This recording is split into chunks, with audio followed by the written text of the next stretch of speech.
আসসালামু আলাইকুম এভরিওয়ান। আজকে আমরা 32তম বিসিএস এ বাংলাদেশ বিষয়াবলী নিয়ে পড়াশোনা করব।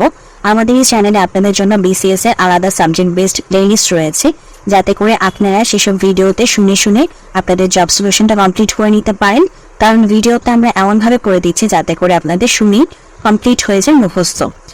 তো চলুন এখন আমরা আমাদের আজকের পড়া শুরু করি। তবে শুরু করার আগে বলতে চাই, যারা নতুন এসেছেন তারা কাইন্ডলি আমাদের চ্যানেলটিকে সাবস্ক্রাইব করে দিবেন।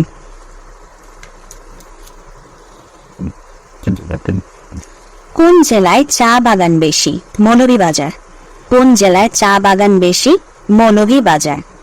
বাংলাদেশের জাতীয় পতাকার দৈর্ঘ্য প্রস্থের অনুপাত কত? 10:6। বাংলাদেশের জাতীয় পতাকার দৈর্ঘ্য প্রস্থের অনুপাত 10:6 অথবা 5:3। আলোকিত মানুষ চাই কোন প্রতিষ্ঠানের স্লোগান? বিশ্ব সাহিত্য কেন্দ্র। আলোকিত মানুষ চাই কোন প্রতিষ্ঠানের স্লোগান? বিশ্ব সাহিত্য কেন্দ্র।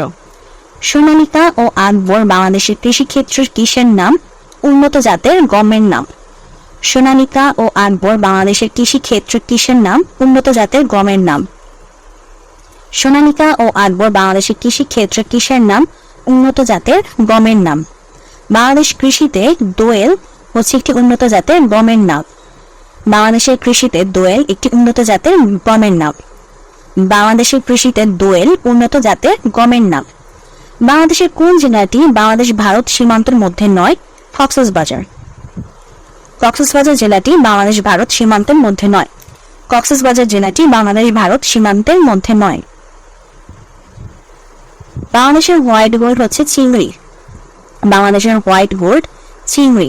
বাংলাদেশের হোয়াইট গোল্ড হচ্ছে চিংড়ি। তামাবিল সীমান্তের সাথে ভারতের কোন শহরটি অবস্থিত? ডাউকি।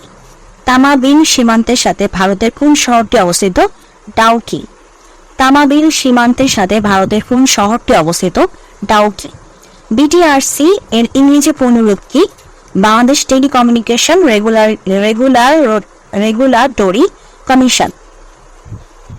বিটিআরসি এর পূর্ণরূপ হচ্ছে Bangladesh telecommunication regulatory commission. BTRC এর পূর্ণরূপ হচ্ছে Bangladesh telecommunication regulatory commission. Bangladesh রেলওয়ের সর্ববৃহৎ কারখানা কোথায় অবস্থিত? সৈয়দপুর। বাংলাদেশের রেলওয়ের সর্ববৃহৎ কারখানা কোথায় অবস্থিত? সৈয়দপুর।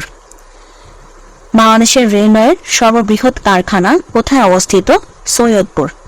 তো আজকের প্রশ্নের সমাধান এখানেই শেষ হয়ে যাচ্ছে। যদি ভিডিওটি ভালো লাগে অবশ্যই ভিডিওতে লাইক দিবেন, চ্যানেলটিকে সাবস্ক্রাইব করবেন।